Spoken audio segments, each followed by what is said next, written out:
I think talent is somewhat overrated. When you get to the high levels, everybody has skill. The differentiator is really this concept of focus. I think for a lot of people, they confuse the concept of awareness and focus. The difference is like looking out of a window, that would be a focus would be like looking into a mirror, super dialed in. Don't worry about blocking out, just. Welcome to the Swedish Wealth Institute Podcast. I'm your host, Daniel Wood. Today's episode is one I've really been looking forward to sharing with you because Sandy Cohan has worked with elite performers, including professional athletes and Olympians, helping them break through to the next level. We're not just having him on to talk sports. I'm interviewing Sandy because the same thing that separates an Olympic athlete from almost great is the same thing that separates a successful entrepreneur from almost successful entrepreneur. So if you are an athlete, an entrepreneur, a leader, or just someone who knows you're capable of more, this episode will give you a practical framework to control your mind under pressure. And because we love spoiling you as our listener, as always, I got a special gift for you. Before I share it, can I ask a quick favor? If you've been enjoying the Swedish Wealth Institute podcast, please do what thousands of people all over the world have already done. Hit the follow and subscribe button so you don't miss what's coming next. As a thank you for listening, I want to give you 2 weeks free access to the Swedish Wealth Institute community, where you can meet and connect with entrepreneurs from all over the world and get access to exclusive Mastery Academy library with trainings from speakers like Dr. John Demartini, Jack Canfield, and more. So you can claim your 2 weeks free membership in the link in the show notes. All right, ready to get started? Here's Sandy Cohan.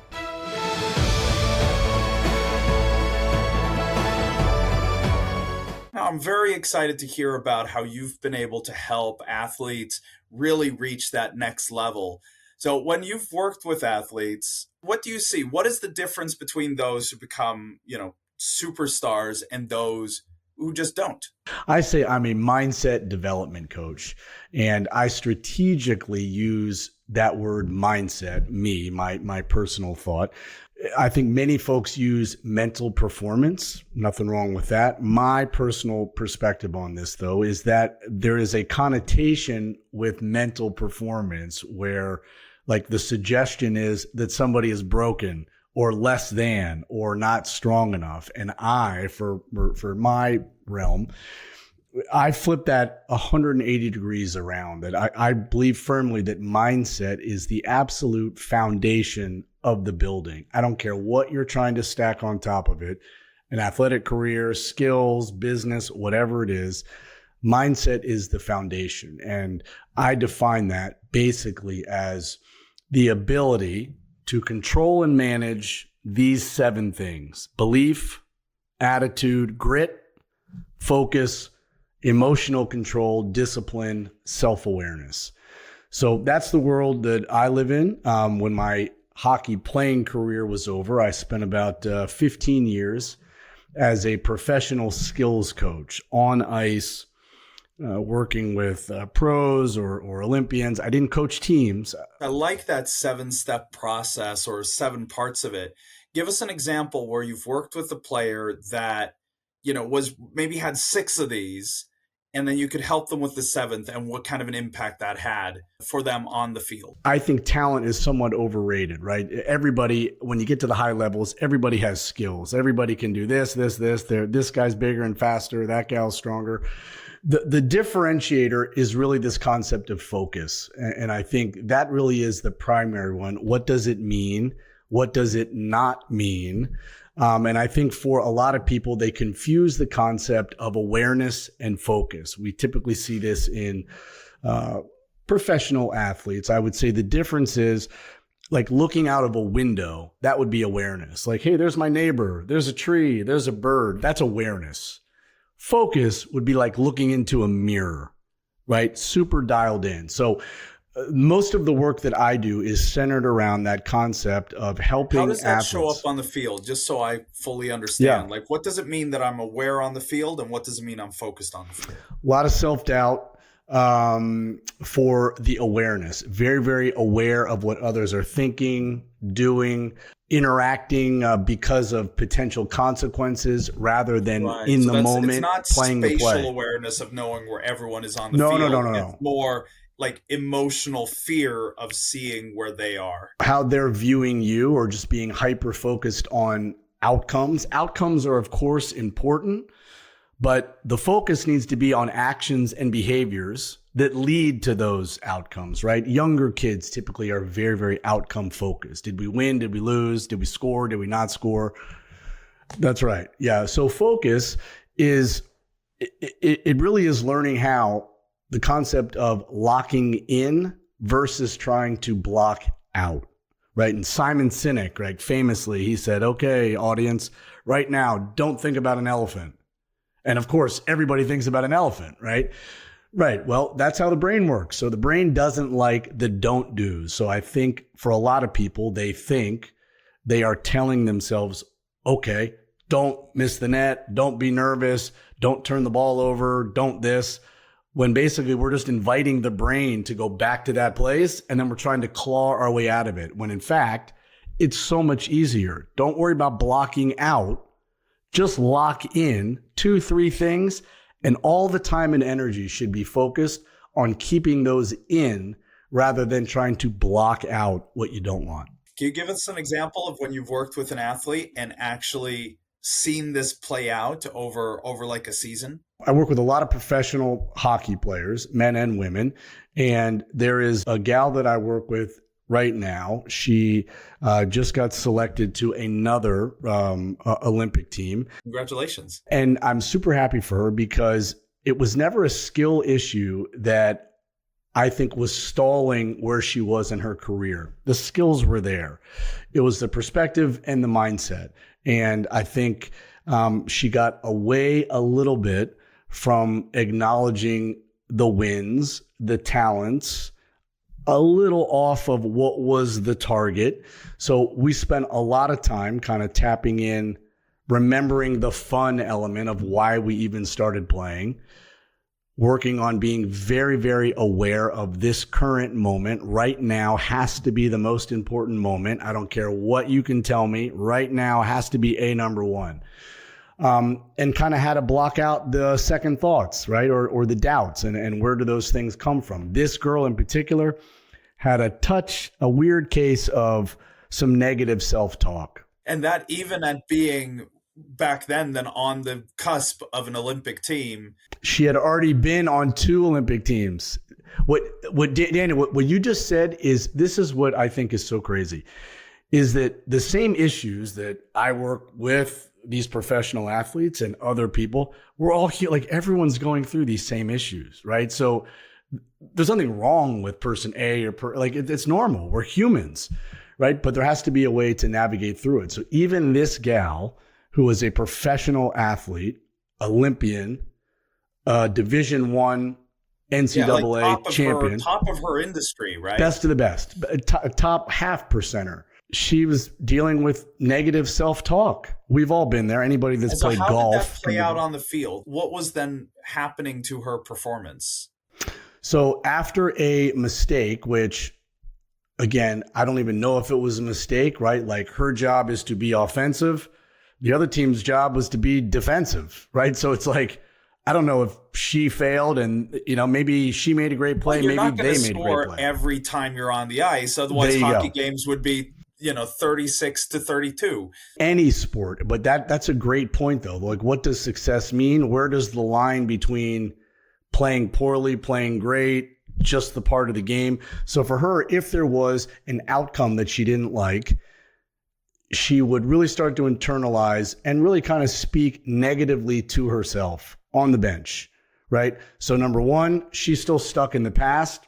Right now has to be the most important. Number two, what I told her is I said, look, if whatever you're thinking about yourself or saying to yourself, if you wouldn't say that to a teammate, you cannot say it to yourself. You can't even think it, right? Like, she wouldn't say that to me, like, oh, you're an idiot. That was the worst play ever. But that's what she was saying to herself. So not only was she kind of stuck in the before, nothing she can do about it now, she really was thinking negatively about her. That starts to spiral. The focus goes away. self-doubt. So that's how it manifested for her. Right. So it would truly be one of those, like either the game would start great and she'd be a superstar, or the game starts poorly and she just has a bad day. Confidence is not situational. A lot of younger people struggle with this. When I say younger, I'm 50, so anybody younger than me now at this point. But like kids deal with this, right? They could have a great game. They can make one bad play towards the end. It wasn't even a bad play. Maybe it was just a mistake. And their takeaway from the game is it was terrible. It was the worst because they think they are defined by that one play.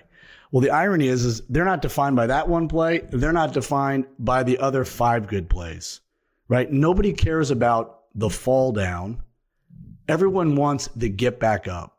That's where competitors live. So how did you work with her? How did you get her to change this type of thinking? The first thing was this concept of now what? I don't care what she could tell me she was going through, worst play ever, worst shift ever, worst anything. When her mind would start to wander, we had to stop that. And the way I suggested that she stop it is this phrase, now what? Like it just happened, but now what? Right now, not 3 minutes from now, not what are they going to think? What is most important right now? There's time for analyzing later. So we really had to work on keeping her in the moment. And I think any high performer, speaker, business person, doctor, pilot, athlete, you have to be in the moment, right? Right now has to matter most. So we spent a lot of time almost shrinking the world and really helping her lock in versus at that time of stress, like shelling up and I have to block that out. I have to block that out. I have to block that out. When that may or may not even be an issue, but the more we lock in, this other stuff out here really doesn't have much to do with her. So it was a lot of focusing in, locking in, action, and then focusing on, rather than the results she was chasing, which of course everybody wants, let's identify the actions and behaviors that if you do them, they lead to those results. Because we wanted to bring back process-oriented instead of results-oriented. We wanted to fully define for her what are actually your controllables. And she was mixing that bucket of controllables, impact versus let go. She really was, most athletes do this. I think most high performers do. They blend that box of what really can they control versus what can they impact, right? Like I can impact a play. I can impact a shift. I can impact, a penalty kick, but I really don't have any control over the outcome of the game. Yeah. Things well, you as can, soon as the puck leaves the stick, it's now in everyone else's hands. If the goalie makes a save, he makes a save. Well, and yeah, you can't pass the puck to yourself, take all the shots, take all the face-offs, never go off the ice. Like at some point, there's things outside of your control. So a lot of work has to be on this focus side, but also what are the things you can control? I think everybody can benefit from that. And those things, ironically, are the exact 7 things that I mentioned at the beginning. So if you're sitting with an athlete, maybe especially a young athlete that doesn't have, their persona so formed, how do you go about building that or creating that? We start with basically different belief metrics. And the way you tap into that is, what are you good at? What type of player are you? If I went and asked your coach, what are your superpowers, right? So this relationship between belief and confidence is very, very important, that everybody wants to feel confident. That's the destination where people want to end up. The irony, though, is that the best way to get there is to tap into your belief. And the difference is, like, if you think about a tree outside, what you see above ground, that's confidence. What you don't see below ground, that's belief. So in that example of the tree, like no roots, no tree. Yeah, the tree will topple at first blush, yeah. No belief, no confidence. So very easy. You could try this with your sons.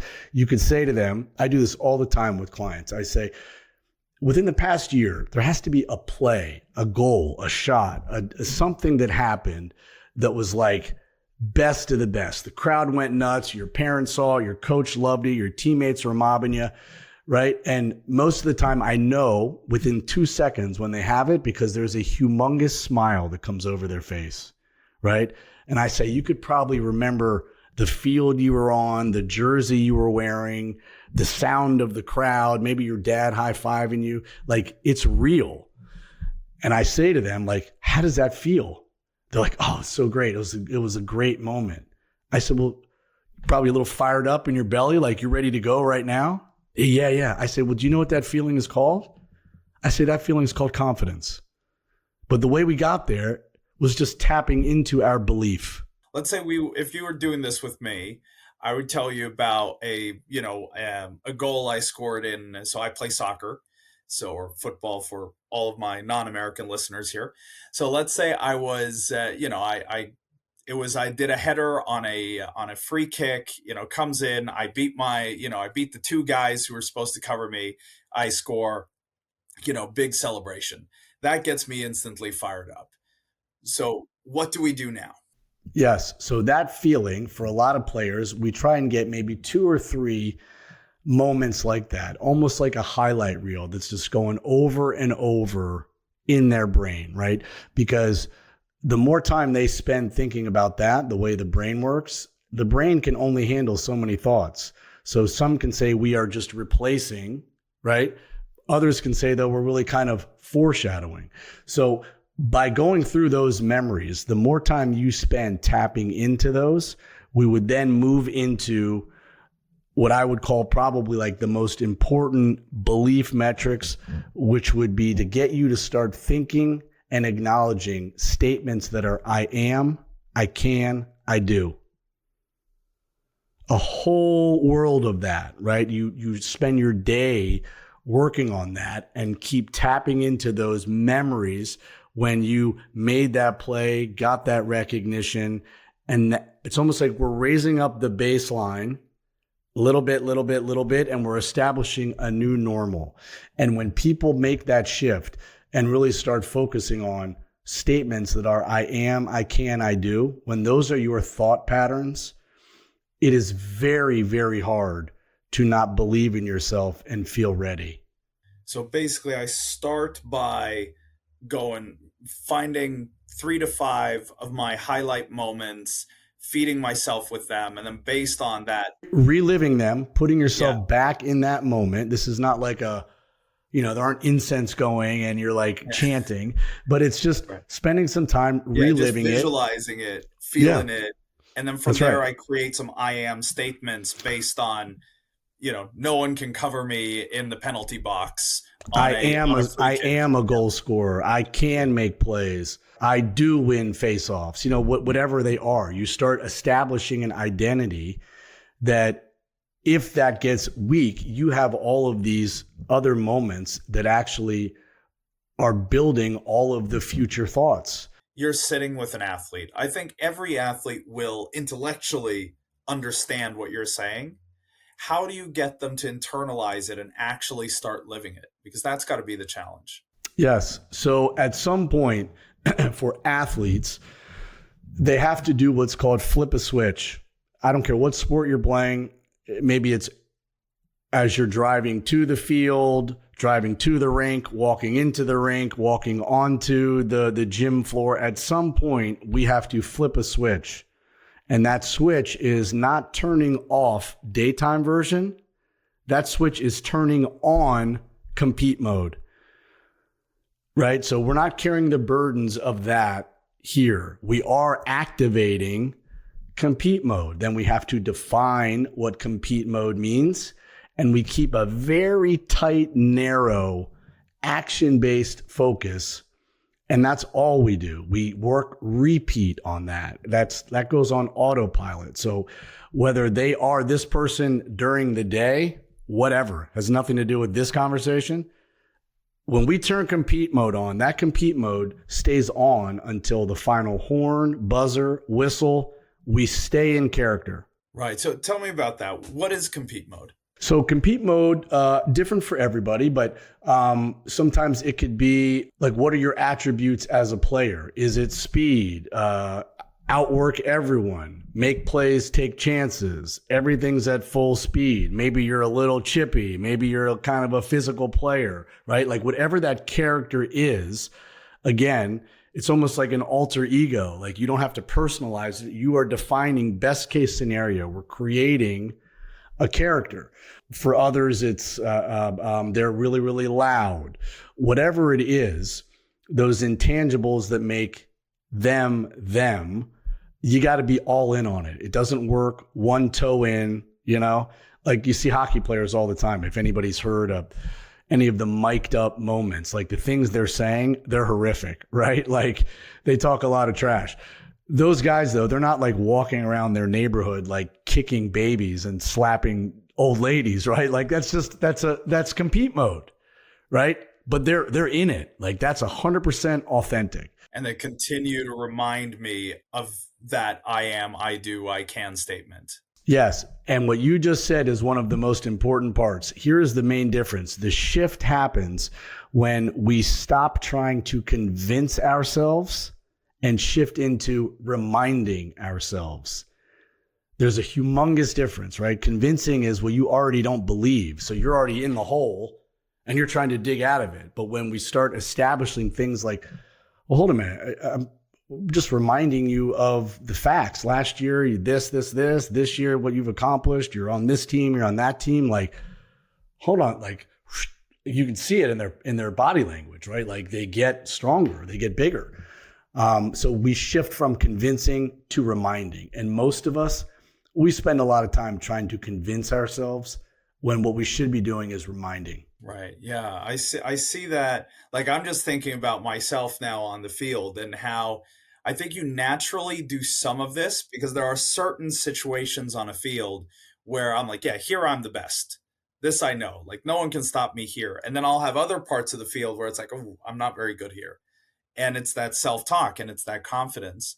So from this process, how do we continue to build this persona? How do I tailor, like, yeah, I'm going to be, the loud, the physical, like what comes after these I am, I do statements? What's next step? We start stacking minutes, right? We just want to kind of win the next minute, right? So we're not getting too ahead of ourselves. Next half, next period, next shift. All we're trying to do is just keep stacking minutes. Win enough minutes, you're going to start winning hours. Win enough hours, right? You're going to start winning days.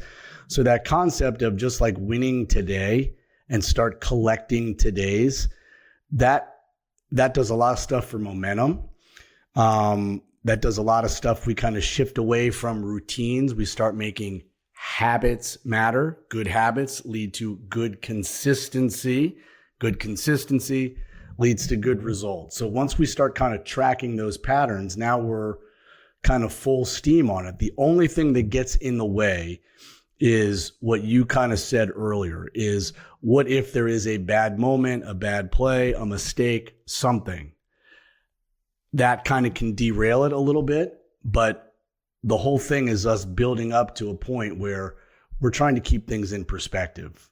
So I don't know if that was a mistake or not, but I do know that thoughts are just thoughts. So before you take me down that rabbit hole, what are the facts?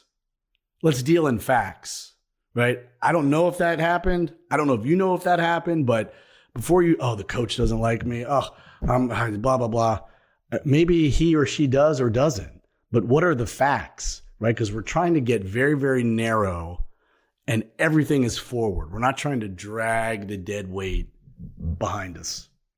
So how do we do this if we're getting into something new? Maybe it's it's a kid starting a sport or someone getting into a new business where we don't have these wins, we don't have this confidence. How do we start?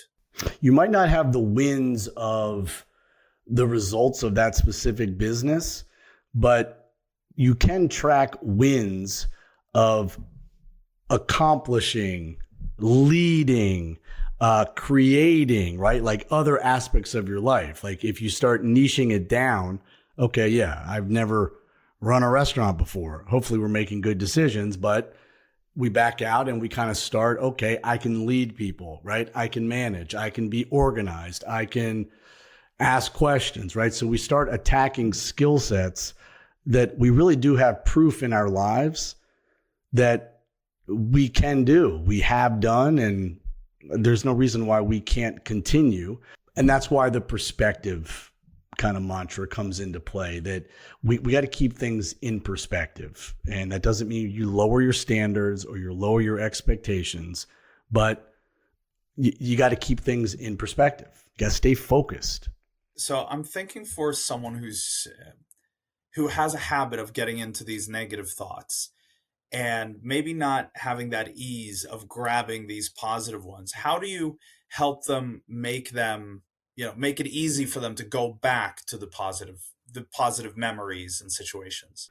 I think you have to kind of remember also why you're starting, whatever it is. Pick the activity, the sport, whatever it is, business, whatever it is. I think being very close to the concept of what success means and like what's the vision, what's the target.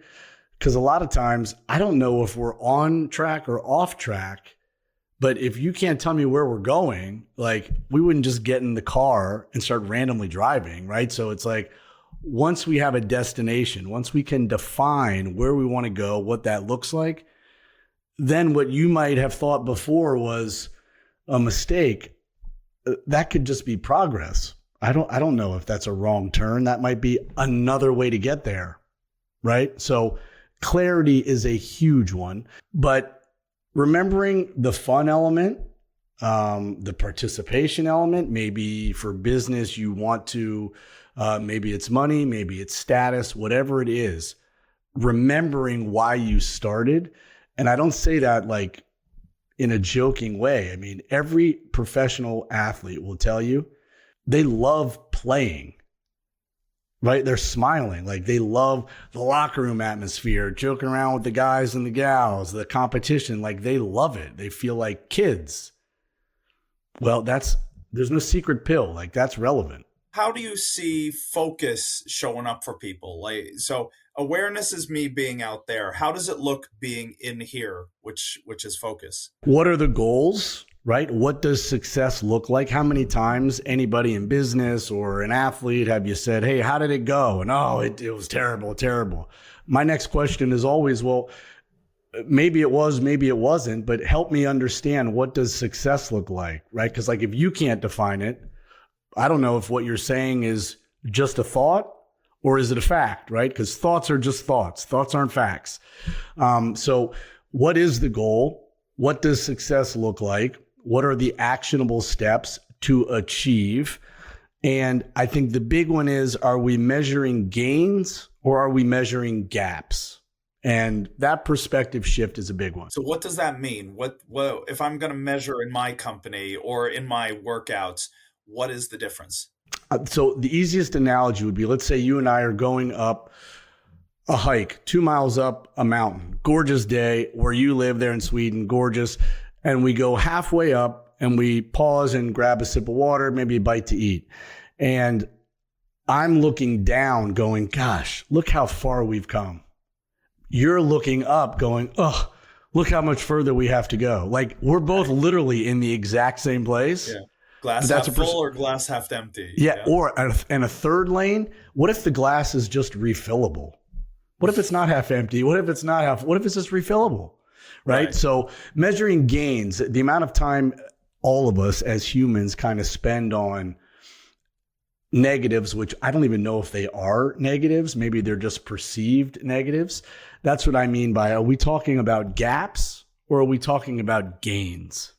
Right. So instead of, for example, if I'm in the gym and I want to go from an 80 kilo bench press to 100 kilos and I get to 90, instead of saying I'm still 10 short, I've actually come 10 kilos, which I should celebrate. Yeah. And well, yes, celebrate, acknowledge. And also, I don't think that it doesn't mean that we can't have standards. It doesn't mean that we aren't on the way to 100, but the fact is, we were at 80, now we're at 90. That's a fact, right? Yeah. So how are we viewing that? And that perspective thing, when you throw in pressure, when you throw in adversity, that becomes challenging, I think, for high performers. But just anybody and everybody, I think, can benefit from, how do we get from perspective to results? And perspective builds or shapes your mindset. Mindset builds belief. Belief fuels confidence. Confidence enhances performance. So it's almost like we have this linear line that some people, that journey might be 3 seconds. Others, it might be a minute. Others, it might be a millisecond. Whatever it is, you can't bypass the journey, right? Like that is the path. As a parent now, I'm thinking for my kids and them playing sports. How do we keep them motivated and focused and still enjoying their sport as it gets more competitive? It's funny you asked that question. So about 8 months ago, I wrote my second book, and that book is 99 Rules Every Sports Parent Needs to Know. And right. I'm glad it's not that many rules then. No, you know what though? Here's the deal. It's the first book was 99 Rules Every Athlete Needs to Know. They're quick one-hitters, inspirational, 5-6 lines of text, and then like a mic drop moment. So you can open up really to any page, take a little inspiration, earmark it, take it with you. And that book was pretty successful, and parents started saying, hey, look, like there's no manual on, the car ride to the event, the car ride home from the event. How should we be talking about results? Because it's challenging.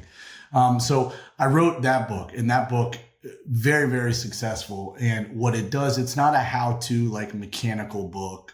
It doesn't get too deep, but it's a reminder to the parents of what we're trying to leave behind is the legacy, right? That eventually the jersey gets hung up for every athlete, and who is left behind. And so there's a lot of stuff about effort, celebrating the fun, what to say on the ride to the event, what not to say, and reminding parents that kids are always listening. They see, they hear things, they feel the anxiety. And it's very challenging, I know, for parents, but they're not defined by their child's athletic career. And sometimes that needs to be a good reminder. Yeah. So for me, I have 3 sons, all of them, play a lot of sports, especially my 2 youngest have like set their targets to become professional athletes. And both of them are very, very talented in both hockey, but especially in what we call football, but soccer. And one of the things I see though is like the younger brother is completely fearless, right? He'll run into the middle of a stack and just do his thing.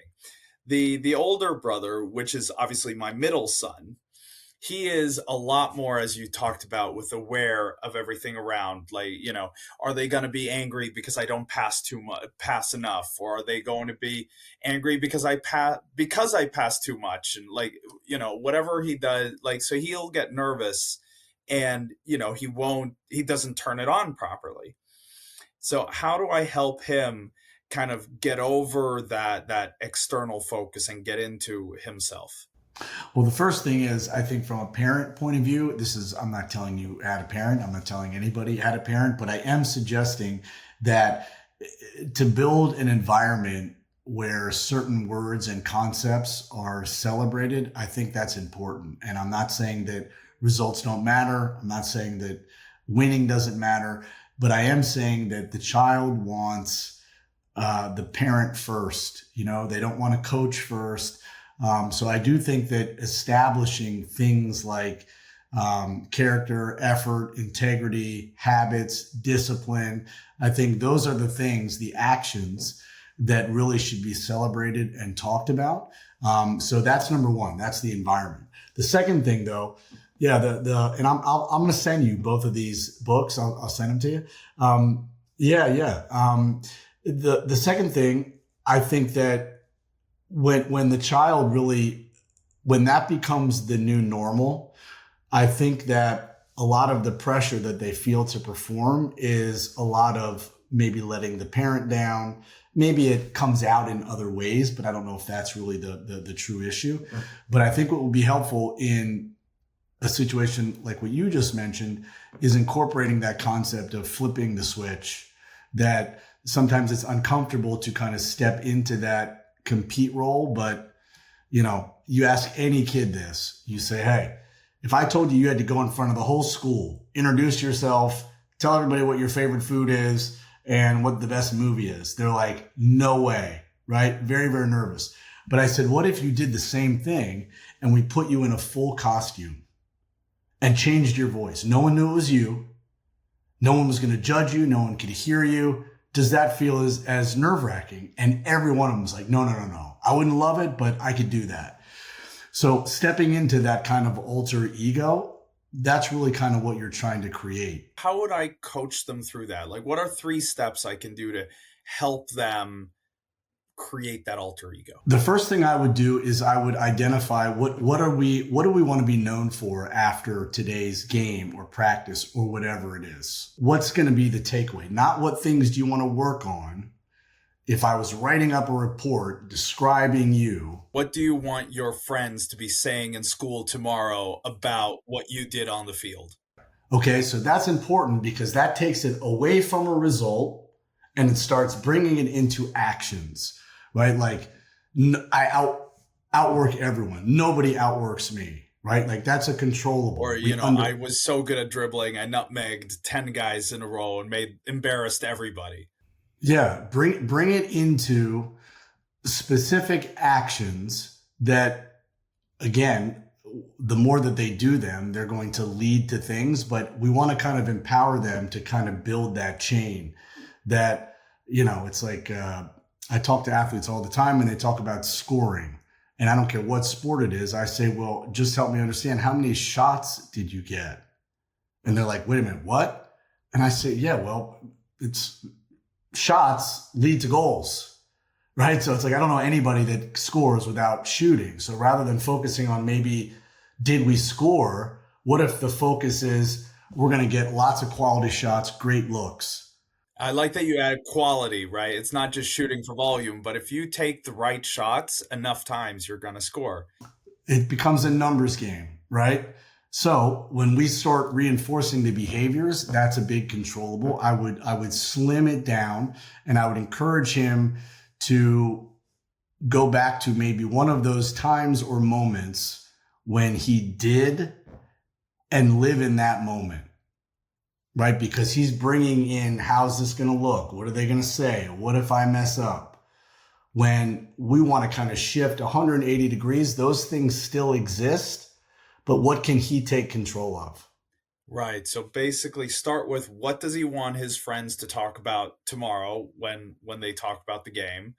What actions can he be taking to, like, what does he need to do for that?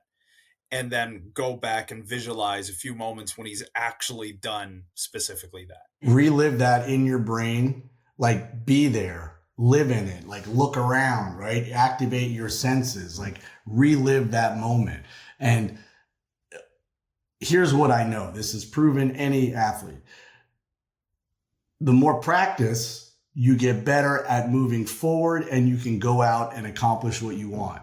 At the very least, though, what that does is it shuts off the negative thinking, talking, and, spiraling. Because again, the brain locks in on it, can only handle so many thoughts. So part of the win is, let's stop worrying about the blocking out. Hone in on the locking in. And for some younger athletes, maybe it's just one thing. Here's the only thought I want you to have today. Outwork everyone. That's it. Right? What does that mean? What are some of the actions to do that, right? Just outwork everyone. That's a controllable. It's tight. It's narrow. That really kind of changes perspective. So have you done this for someone in business instead, where the outcome isn't, sports related, but business related? How is that different?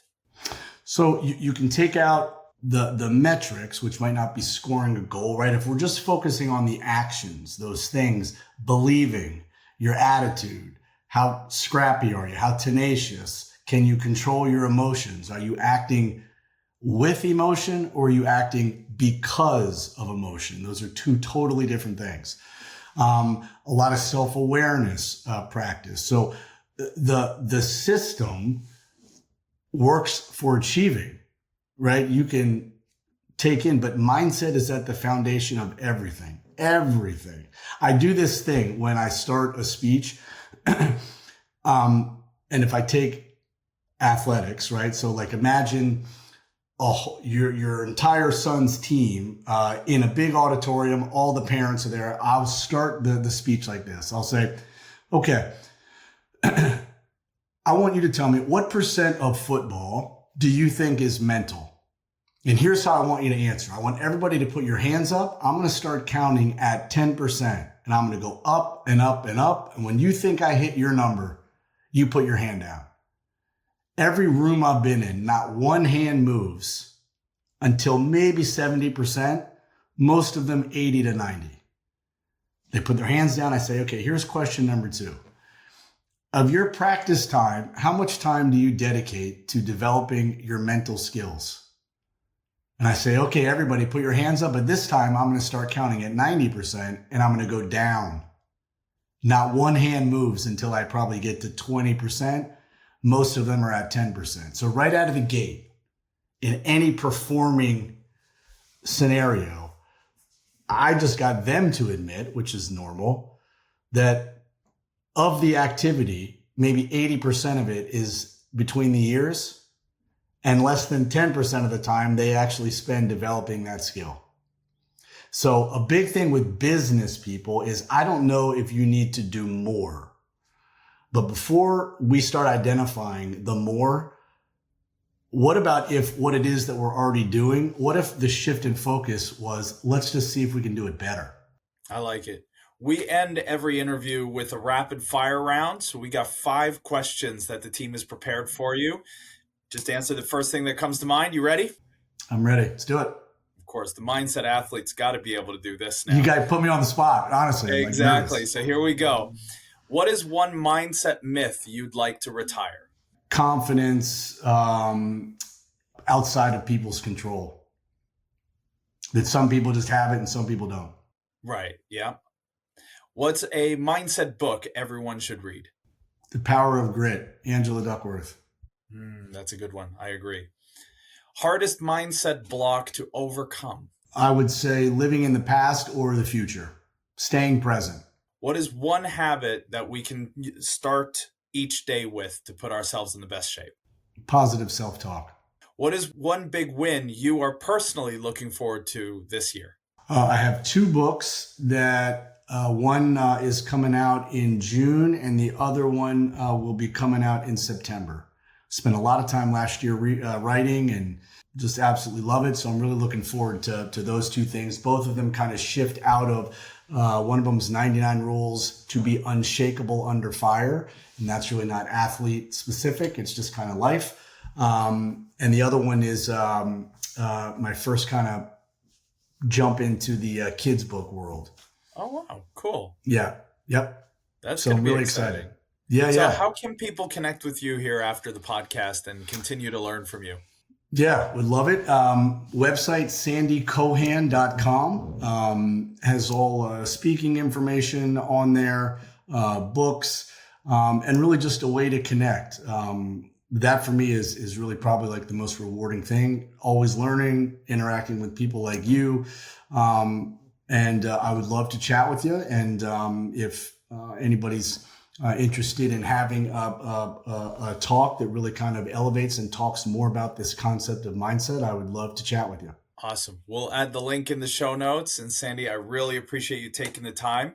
It was great getting some of this feedback, both as an entrepreneur, as a leader, as a father. All of it is applicable in all these different areas. Thank you. Thank you so much.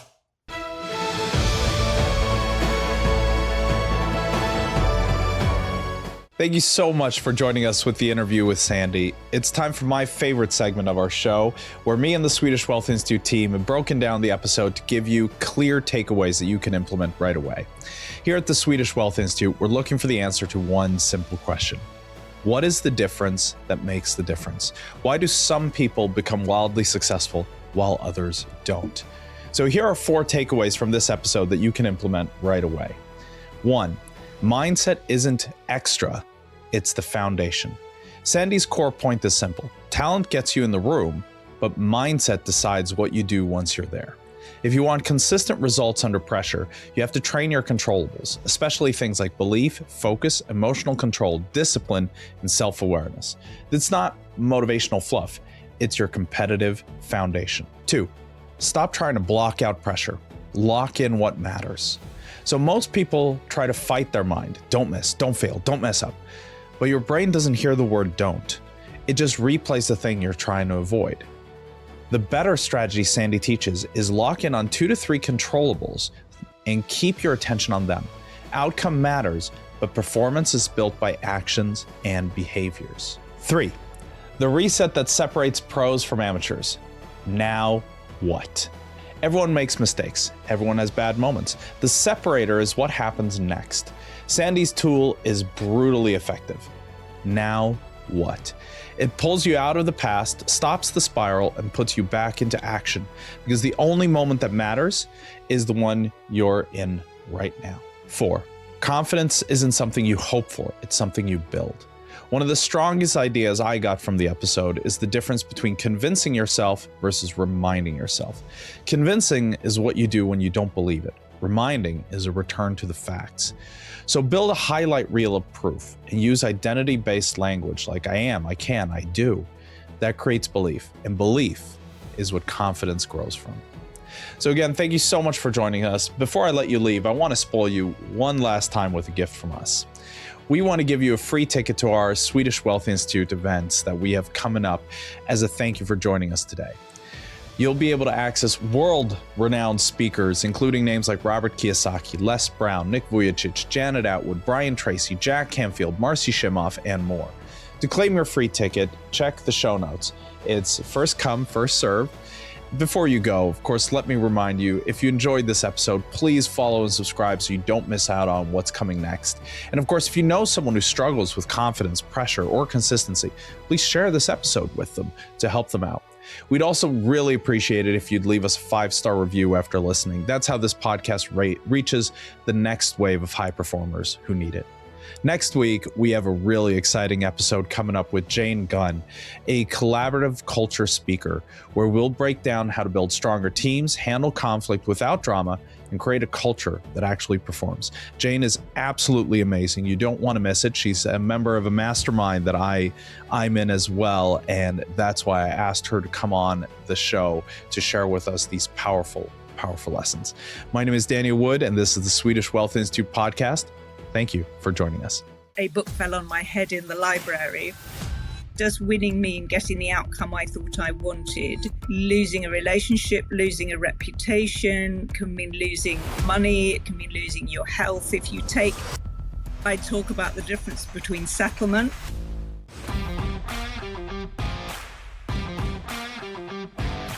I walked away with the sum of money or with the thing I wanted. Was it resolved? Was my heart at peace?